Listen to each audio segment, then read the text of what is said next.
এই অবস্থা দেখছেন, পুলিশের দুটি গাড়ি পরিস্থিতি নিয়ন্ত্রণের জন্য এসেছে।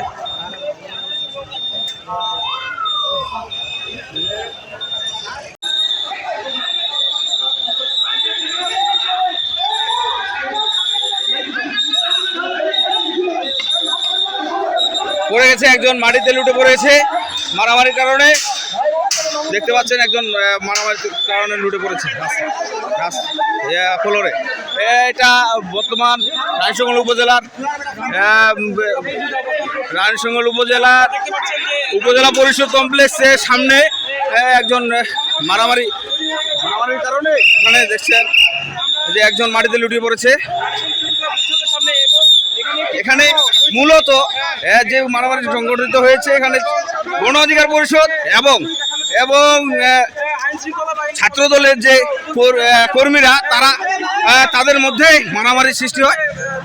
এই কারণে এখানে মূলত এখন তাকে সম্ভবত হাসপাতালে নিয়ে যাওয়া হচ্ছে। এটা ভাই কি নাম? আতিক। ছাত্রদলের কি পোস্টে আছে? কলেজ কমিটির সভাপতি আতিককে অবশ্য সে খুব গুরুতর অসুস্থ হয়েছে মারামারির কারণে। তাকে হাসপাতালে নিয়ে যাওয়া হচ্ছে।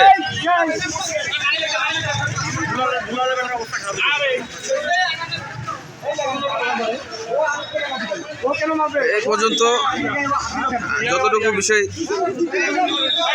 দেখা গেছে,